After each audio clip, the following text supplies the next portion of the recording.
जरूर यीशु किसी मुसीबत में है, हमें उसे ढूंढना चाहिए। माँ,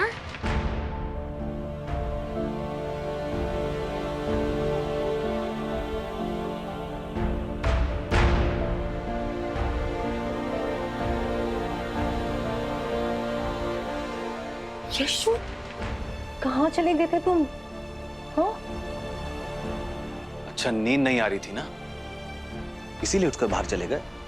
हमें आवाज देती होती बेटा।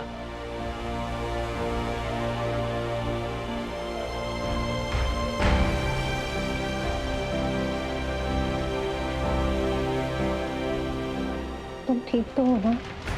हाँ माँ, मैं बिल्कुल ठीक हूँ।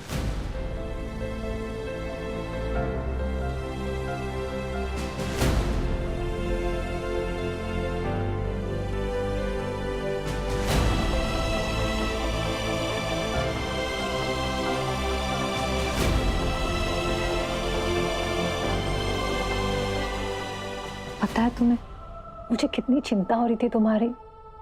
ऐसा लग रहा था जैसे तुम किसी मुसीबत में हो। आज तुम्हारी माँ भी तुम्हारे साथ नहीं है, बिल्कुल अकेले हो तुम।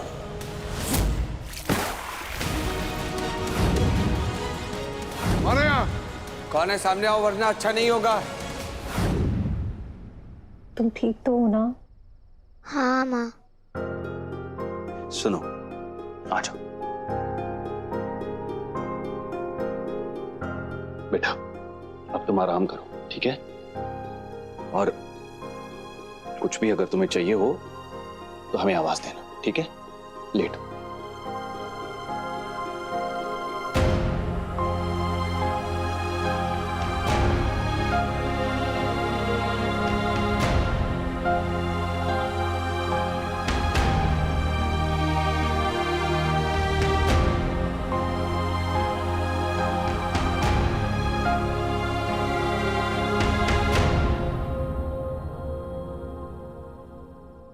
क्या हुआ यीशु? मैं ये सोच रहा था कि मैं बहुत भाग्यशाली हूँ जो मुझे माता पिता के रूप में आप मिले हो। परम पिता हर बच्चे को आप जैसे माता पिता दे। अब तुम सो जाओ।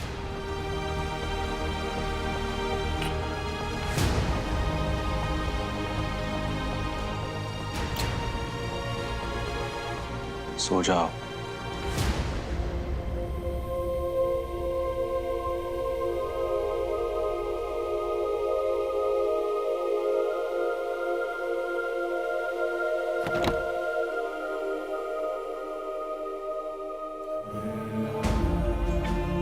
आभार परमपिता, आपके आशीर्वाद से हम उन सारे भेड़ों और मेमनों की जान बचाकर सुरक्षित घर लौट आए।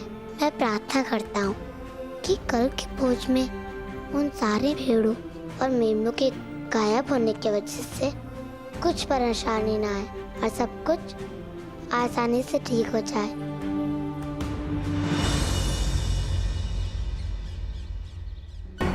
मेरी बात ध्यान से सुनो, भूलना मत, सम्राट स्वयं पधार रहे हैं इस भोज के लिए, ठीक है? मेरी बात समझ में आ रही है ना? हाँ, किसी प्रकार की कोई गड़बड़ नहीं चाहिए मुझे। जल्दी जल्दी हाथ चलाओ, जाओ। रब्बी गुरुजी भोज की तैयारी करवा रहे हैं। तुम वहाँ क्या कर रहे हो? इधर आओ, ये उठाओ सब। मैं तो बोलता हूँ कल वाली बात उन्हें जाके सच सच बता देनी चाहिए, नहीं तो। अच्छा, क्या बता देना चाहिए? हम लोग बच्चों के हाथों से पिट गए और बेहोश हो गए और उन बच्चों ने सारी भेड़ें और मेमने भगा दी। नहीं, लेकिन कुछ नहीं। गलती से भी ये बात अगर गांव वालों के बीच फैल गई ना तो हम लोग का मजाक बनकर रह जाएगा। तुम्हें क्या लगता है रब्बी गुरुजी हमें मुस्कुरा कर माफ कर देंगे? चुटकी बजाकर गांव से दफा कर देंगे। जो भी करना होगा मैं कहूंगा, तुम याद से अपना मुंह बंद रखना। ठीक है।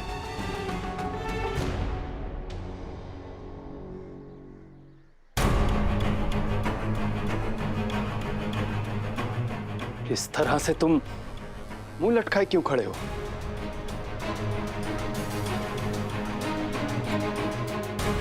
ये चोटें कैसे लगी तुम्हें? क्या हुआ तुम दोनों को? गुरुजी, जहाँ पर भेड़ें बंधी थी वहां पर अचानक शेरों ने हमला कर दिया और उनको जी जान से हमने बचाने की कोशिश की और इस चक्कर में हम लोग घायल हो गए। वो भेड़े और मेमने जो मैंने भोज के लिए मंगवाए थे वो तो सुरक्षित है ना?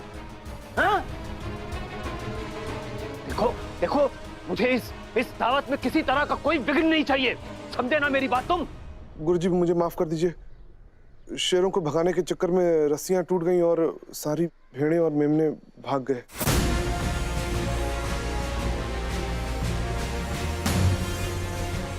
भेड़े भाग गई? भेड़े भाग गई? गुरुजी हमने दूसरी जगह से भी भेड़ों का इंतजाम करने की कोशिश की, पर इतने कम समय में दूसरे कसाई भी इतनी सारी भेड़ों का इंतजाम नहीं कर पा रहे थे गुरुजी। जाओ यहाँ से, जाओ, भागो, भागो यहाँ से। भेड़े भाग गई। गुरुजी, जब मांस ही नहीं आएगा तो किस चीज की तैयारी करेंगे? रूखी रोटी तो नहीं परोस सकते ना।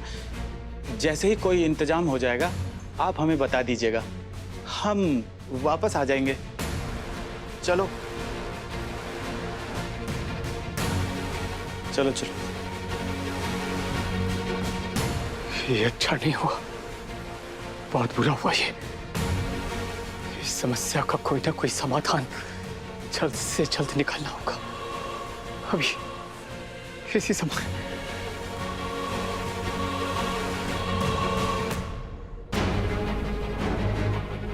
मैंने सब कुछ सुन लिया है और मुझे खेद के साथ ये कहना पड़ रहा है कि अगर आज इस भोज में किसी भी तरह की कोई गड़बड़ हुई तो सम्राट के आदेश के अनुसार मुझे आपकी हत्या करनी होगी।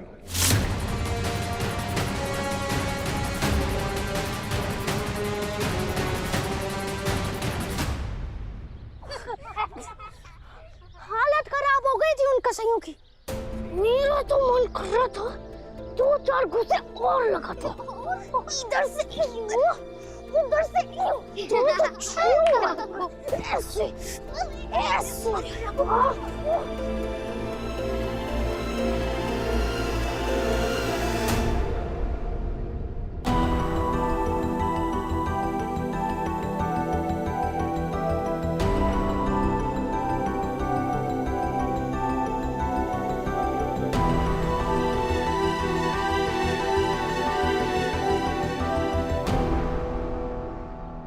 यीशु, अब तो हम सब ने मिलकर उन मेमनों को आजाद भी करवा दिया और उस छोटे मेमने को उसकी माँ से भी मिलवा दिया। फिर अब तुम इतने दुखी क्यों हो? तुम्हें तो खुश होना चाहिए। उन मेमनों के लिए तो खुश हूँ मैं, पर मुझे ये चिंता सता रही है कि रब्बी गुरुजी आज की दावत में गांव के सारे लोगों को क्या खिलाएंगे।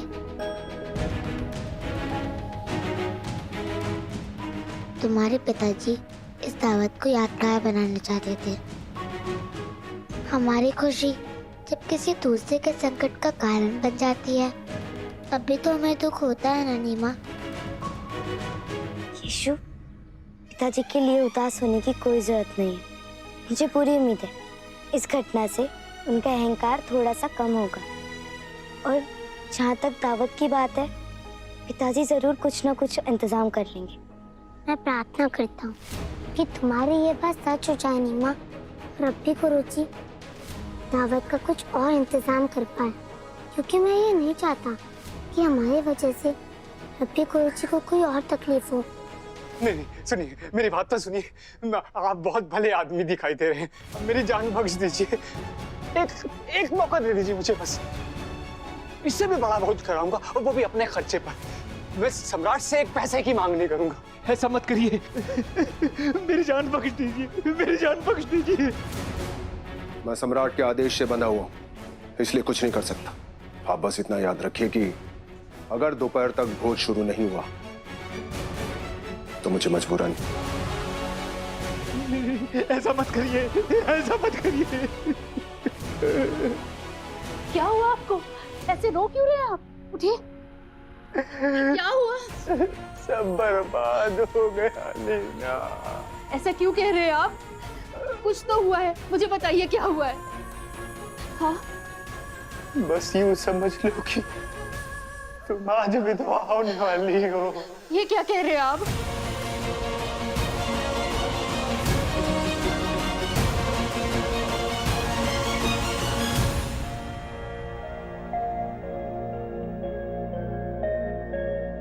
टीना जी, यीशु कहाँ है? क्या वो आप लोगों के साथ नहीं आया? हाँ वो आया है हमारे साथ, पर इस वक्त वो बाहर है। लेकिन आपको क्या हुआ है? आप इतने परेशान क्यों हो? और आपने हमें यहाँ क्यों बुलाया है? ये देखिए,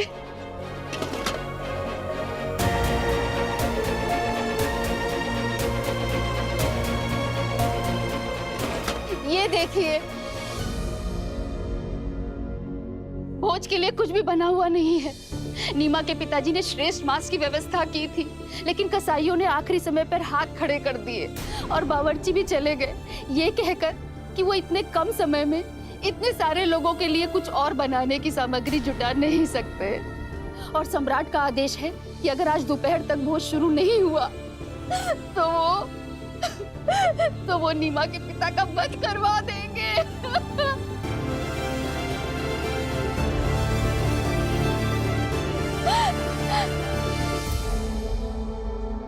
यीशु, तुम तो कुछ भी कर सकते हो ना? बचा लो नीमा के पिताजी को।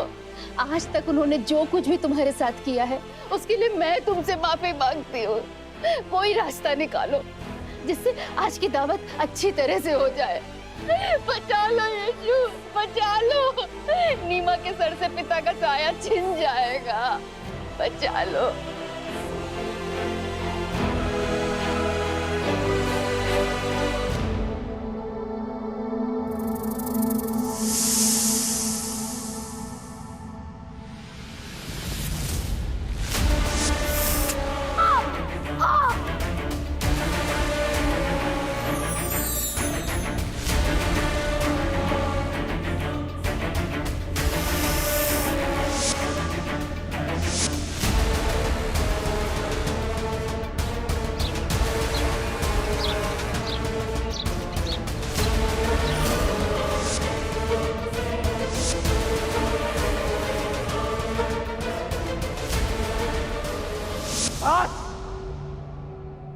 यीशु की हर चीज शैतान की हार है। अगर इसी तरह बार बार उसकी कोशिशें कामयाब होती रही, अगर इसी तरह बार बार वो मुझसे जीतता रहा, तो शैतान की शक्तियां कमजोर पड़ जाएंगी।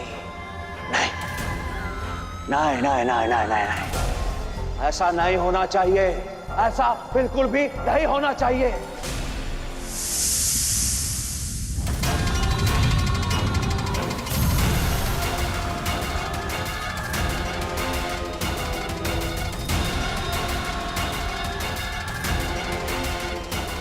ये अच्छे लोग भी कम सिद्धि नहीं होते,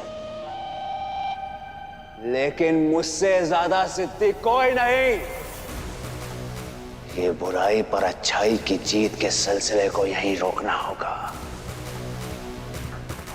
इसके लिए यीशु का कमजोर होना बहुत जरूरी है। कुछ तो गलती हो रही है मुझसे, कोई ऐसी चूक जो होनी नहीं चाहिए। अपनी नाक कान आंख खोल कर आगे बढ़ना होगा मुझे।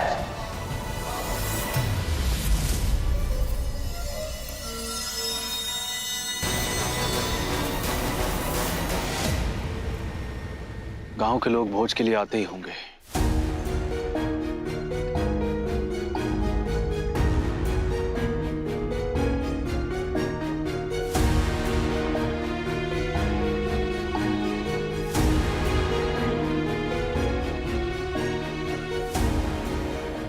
माँ, जब सूरज की किरण यहाँ पहुँचेगी तो दोपहर होगी ना माँ?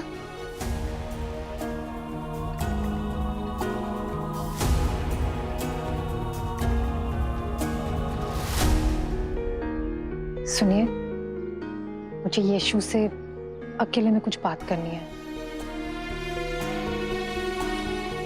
ठीक है।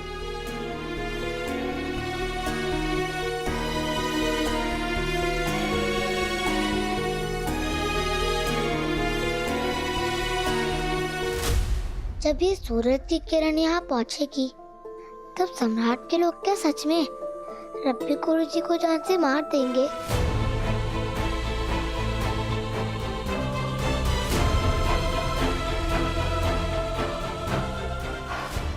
बेटा, आज के भोज के लिए रब्बी गुरुजी ने भेड़ों और मेमनों को मंगवाया था। पता नहीं कल रात वो सबके सब बंधन तोड़कर कैसे भाग निकले, और उसी वजह से रब्बी गुरुजी इस संकट में आ गए।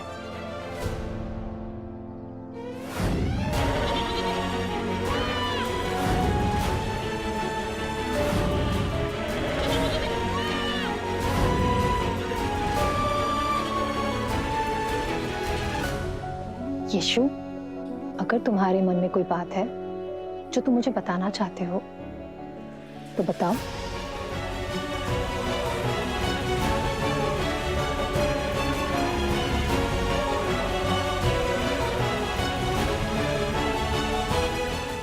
अगर तुम्हारे मन में कोई बात है जो तुम मुझे बताना चाहते हो तो बताओ।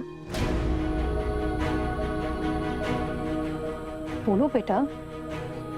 मुझे माफ कर दीजिए माँ, मैं सिर्फ उन भेड़ों और मेमनों की जान ही बचाना चाहता था।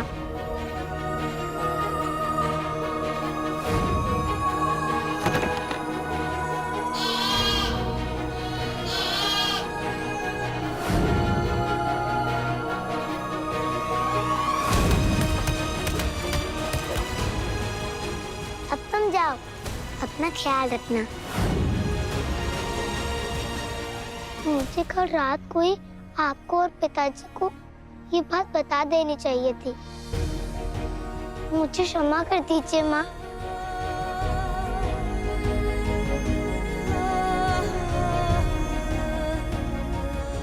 बेटा, मैं और तुम्हारे पिताजी हम दोनों को ये बात कल ही पता थी कि तुम कल रात अपने बिस्तर में नहीं थे। तुम्हारे कपड़ों में मिट्टी और पैरों में कीचड़ लगा देखकर हम समझ गए थे कि तुम हमें बिना बताए घर से कहीं बाहर गए थे।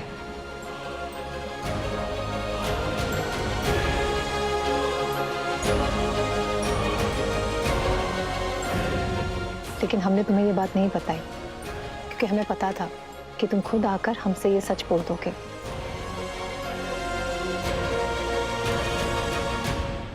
उस रात सपने में एक छोटे से मेमने की आवाज बार बार मेरे कानों में गूंज रही थी। उसकी माँ भी बहुत परेशान थी और उन दोनों के साथ बहुत सारी भेड़ें भी कैद थी। मैं बस उन सबकी बलि चढ़ने से बचाना चाहता था।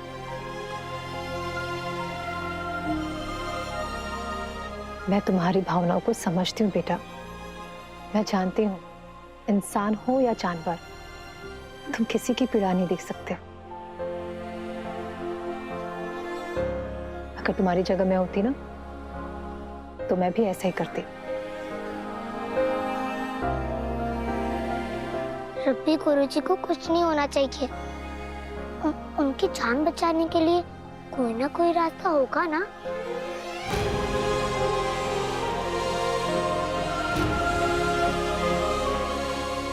तुमने उन भेड़ों और मेमनों को बचाकर बहुत अच्छा किया, लेकिन अब समस्या ये है कि रब्बी गुरुजी की जान तब भी बच सकती है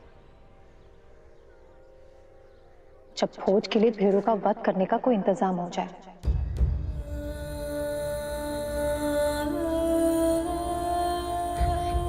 नहीं माँ, मैं उनका वध होते हुए, उनका खून रहते हुए नहीं देख सकता। बेटा,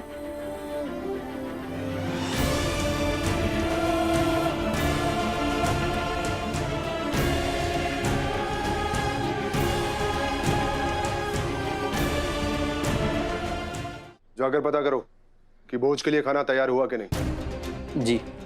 सुनो सुनो सुनो, अरे सुनो, मेरी बात सुनिए। आप मेहरबानी करके थोड़ा सा समय और दे दीजिए। मेरी पत्नी ने मुझसे कहा है कि वो कुछ ना कुछ जरूर करेगी, वो पूरी कोशिश कर रही है। थोड़ा सा समय और दे दीजिए बस। भोज शुरू होने में बस थोड़ा सा ही समय और रह गया है। उसके बाद मुझे सम्राट के आदेश का पालन करना ही होगा।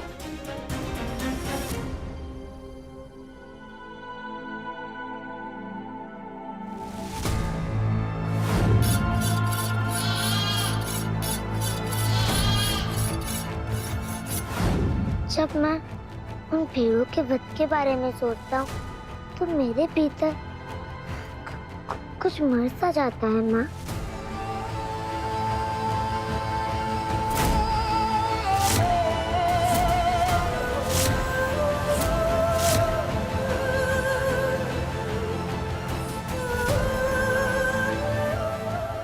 उन भेड़ों की जगह मैं खुद मरना चाहता हूँ माँ। यशु